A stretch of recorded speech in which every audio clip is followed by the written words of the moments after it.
नमस्ते everyone, Monika astrology में आपका बहुत बहुत स्वागत है। आज हम चर्चा करने जा रहे हैं जून महीने के राशिफल की और मेष लग्न की।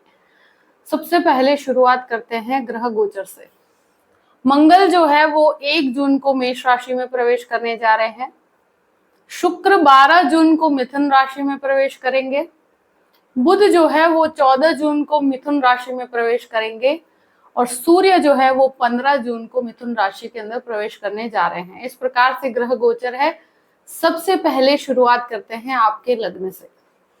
मेष लग्न और लग्न का स्वामी बनता है मंगल, और मंगल 1 जून को ही लग्न में आ रहे हैं।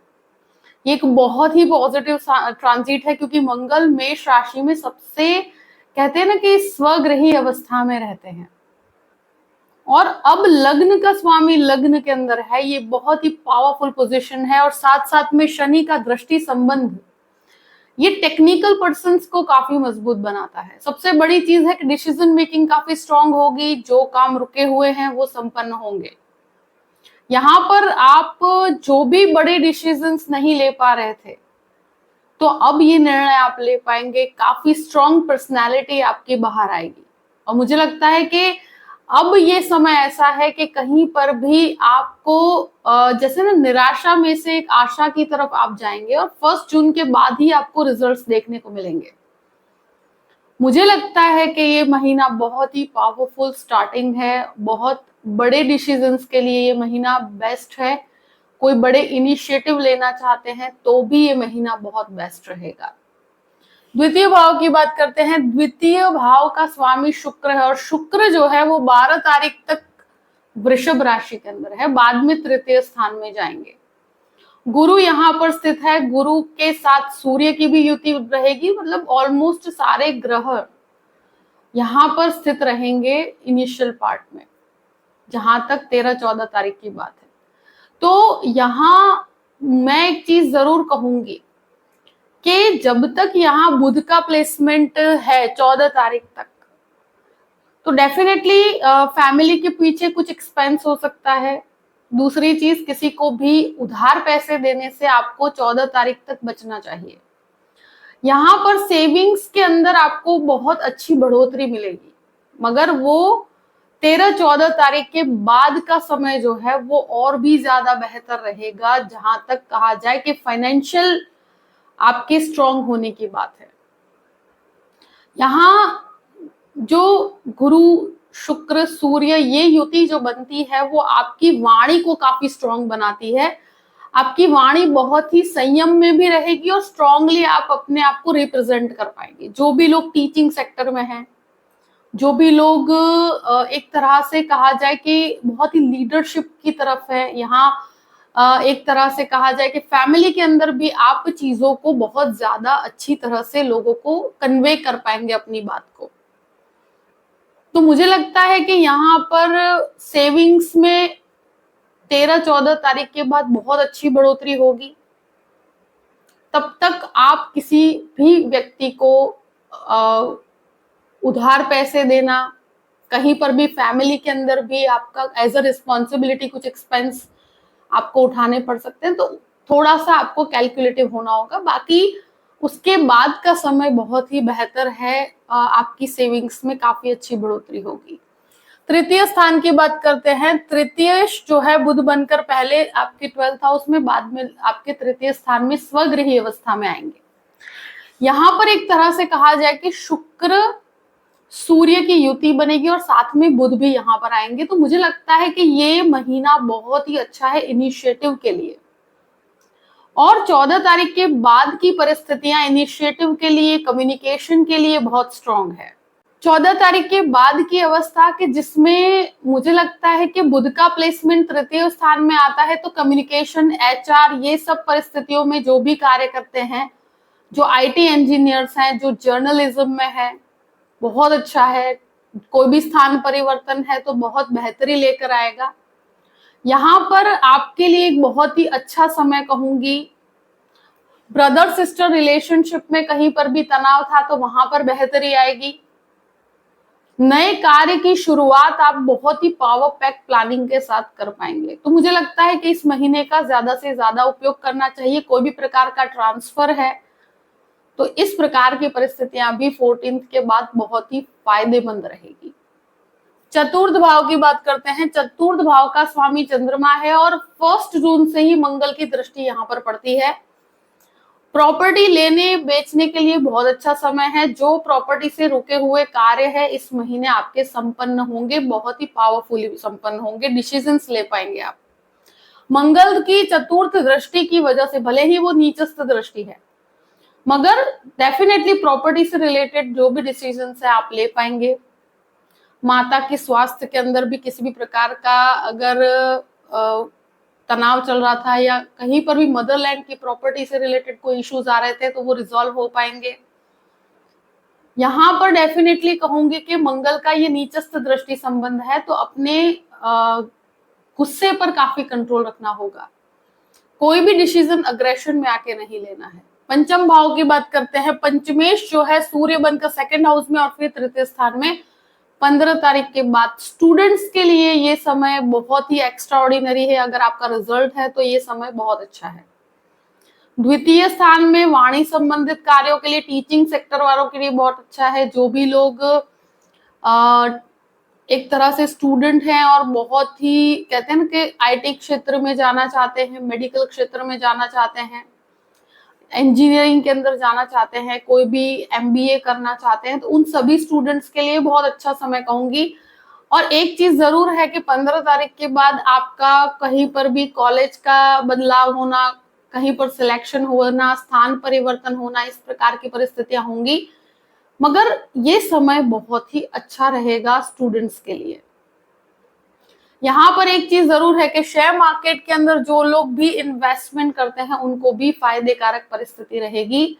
मुझे लगता है कि ये समय आप जो भी इन्वेस्टमेंट करेंगे 14 तारीख के बाद बहुत ही फायदे कारक रहेगा। यहाँ एक चीज जरूर है कि ये जो परिस्थिति है संतान प्राप्ति के अंदर भी आपके लिए एक फायदे कारक परिस्थिति है। ये महीना बहुत ही कंफर्ट जोन में रहेगा। अब बात करते हैं आपके 6th हाउस की। 6th लॉर्ड आपके द्वितीय स्थान में है, तो ये एक ऐसी अवस्था है कि शुरू के 14 दिन का समय यानी कि 14 तक किसी को भी उधार पैसे नहीं देने। परिवार के अंदर मुझे लगता है कि क्योंकि झगड़े की परिस्थिति किसी न किसी पॉइंट ऑफ व्यू में पैसों की वजह से होगी, तो फाइनेंशियली बहुत कैलकुलेशन रखिएगा। यहाँ पर एक चीज कहूं कि कोई भी लोग जॉबलेस हैं तो 14 के बाद जॉब मिलने की संभावनाएं बनती है, प्रमोशन की संभावनाएं बनती है 14 से। जैसे ही 14 निकलती है बुध का परिवर्तन होता है, वो आपके लिए बहुत बेनिफिशियल रहेगा, इनिशिएटिव के लिए बहुत अच्छा है। हेल्थ की बात की जाए तो इस महीने बहुत बड़े हेल्थ इश्यूज नहीं है। यहाँ पर एक चीज जरूर कहूंगी कि जो भी लोग शुगर रिलेटेड प्रॉब्लम से गुजर रहे हैं, स्किन रिलेटेड प्रॉब्लम से गुजर रहे हैं, उनके लिए मैं कहूंगी कि 14 के बाद की परिस्थितियां बेहतर रहेगी। यहाँ जॉब को स्विच करने की परिस्थितियां हैं, तो वो डेफिनेटली आपको ये महीना 14 के बाद बहुत ही फायदेमंद है, बुध के चेंज के बाद। अगर कोई भी लोन लेना चाहते हैं तो डेफिनेटली लोन के लिए भी ये समय 14 तारीख के बाद की परिस्थितियां ज्यादा फायदेमंद रहेगी। इनिशिएटिव लेने में भी आपको काफी सहायता मिलेगी। शत्रु यहाँ पर आप पे हावी नहीं हो पाएंगे। अब बात करते हैं आपके 7th हाउस की। तो 7th लॉर्ड पहले तो द्वितीय स्थान में और फिर तृतीय स्थान में है, तो ऐसी परिस्थिति में मुझे लगता है कि गृहस्थ जीवन के अंदर बहुत ज्यादा बेहतरी आएगी, मगर जैसे ही सूर्य का परिवर्तन होगा उसके बाद फैमिली में कोई भी विवाद था तो आप उसको रिजॉल्व कर पाएंगे। गुरु और शुक्र की युति की वजह से जो भी लव मैरिजेस की परिस्थितियां हैं वहां पर आपको काफी अच्छे रिजल्ट्स मिलेंगे 15 तारीख के बाद। जो भी लोग मैरिज करना चाहते हैं उनके लिए भी एक बेटरमेंट आएगा, उनके लिए चीजें बनना शुरू होगा। मंगल का दृष्टि संबंध यहाँ पर डेफिनेटली बना हुआ है। जो भी लव मैरिज करना चाहते हैं उनके लिए भी एक बेहतर परिस्थिति कहूंगी मैं। जो बिजनेस के अंदर आगे बढ़ना चाहते हैं, पार्टनरशिप करना चाहते हैं, तो उनके लिए भी ये समय 15 तारीख के बाद का समय बहुत अच्छा है। सूर्य बुध का बुधादित्य योग बनेगा और शुक्र भी यहाँ पर इन्वॉल्व होंगे, तो मुझे लगता है कि बिजनेस की बढ़ोतरी का समय है। पार्टनरशिप के लिए भी ये समय बहुत अच्छा है। पति पत्नी मिलकर भी पार्टनरशिप में बिजनेस करना चाहते हैं तो भी ये समय फायदेमंद रहेगा। मुझे लगता है कि इस समय का ज्यादा से ज्यादा उपयोग करना चाहिए और ये आपके बिजनेस में काफी हद तक बढ़ोतरी करने का समय है। अष्टम भाव की बात करते हैं, अष्टमेश मंगल बनकर लग्न में है, तो ये एक ऐसी परिस्थिति है कि अष्टम भाव का स्वामी लग्न में होने पर इतना जरूर कहूंगी कि व्यक्ति बहुत जल्दबाजी करता है, रिसर्च ओरिएंटेड चीजों में बहुत अच्छा है, मेडिकल रिसर्च वाले या मेडिसिन वाले या डॉक्टर्स हैं तो बहुत अच्छी परिस्थिति है आपके लिए, बहुत ही फायदेमंद परिस्थिति है। मगर व्हीकल्स चलाने में बहुत ध्यान रखने की जरूरत है इस महीने, तो क्योंकि मंगल की दृष्टि चतुर्थ भाव पे भी काफी नीचस्थ है और अष्टमेश होकर लग्न में जो मंगल बैठा है, तो मुझे लगता है कि आप व्हीकल चलाने में इस महीने बहुत ध्यान रखिएगा। अब बात करते हैं नवम भाव की। नवमेश गुरु बनकर आपके द्वितीय स्थान में है, भाग्य का स्वामी, सेविंग्स में बढ़ोतरी कर रहा है, आध्यात्मिक चिंतन के लिए बहुत अच्छा समय है, बहुत ही एनर्जेटिक समय है, भाग्य का सपोर्ट डेफिनेटली पूर्ण रूप से आपके साथ है। पिता के बिजनेस के अंदर भी आप ज्वाइन होते हैं तो वहां पर आपको बहुत अच्छा रिजल्ट्स मिलेंगे।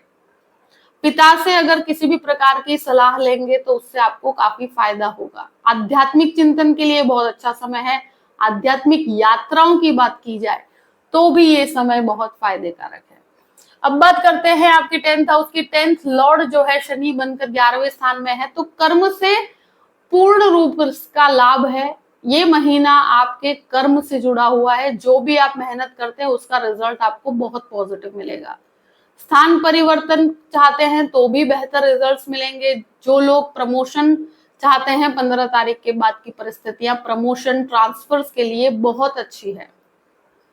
सुपीरियर्स के साथ कोई भी विवाद था उसको भी आप रिजॉल्व कर पाएंगे। 11th हाउस की बात करते हैं। 11th हाउस में शनि स्वगृही अवस्था में है, तो लोगों के साथ आपके कॉन्टैक्ट्स बढ़ेंगे, जो मेहनत करी है उसका रिजल्ट भी मिलेगा।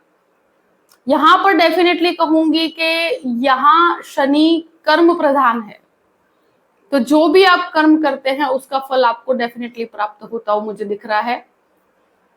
अब बात करते हैं 12th हाउस की। तो 12th लॉर्ड गुरु बनकर आपके खर्च का स्वामी बनकर आपके सेविंग्स के घर में बैठे हैं, यहाँ राहु है। तो जो भी लोग लीगल मैटर में फंसे हुए हैं, कोई कोर्ट कचहरी में फंसे हुए हैं, उनको इस महीना 14 तारीख तक बहुत सतर्क रहना है। वैसे लग्न का मंगल आपको कहीं पर भी हारने नहीं देगा, मगर राहु की वजह से कोर्ट कचहरी में खर्च हो सकता है। यहाँ पर डेफिनेटली मुझे लगता है कि हेल्थ को लेकर, फैमिली में किसी की हेल्थ को लेकर भी आपके खर्च हो सकता है, तो सेविंग्स को बहुत कैलकुलेट करके रखना है। यहाँ पर जो भी लोग विदेश जाना चाहते हैं उनके लिए ये महीना बहुत ही फायदे कारक रहेगा, और मुझे लगता है कि फॉरेन लैंड से आपको काफी अच्छे लाभ होते हुए मुझे नजर आते हैं। जो भी परिस्थिति है मैंने आपके सामने रख दी है। आई होप कि ये वीडियो आपको पसंद आया होगा। पसंद आए तो लाइक भी कीजिएगा और सब्सक्राइब भी कीजिएगा। Thank you so much. जय श्री कृष्ण।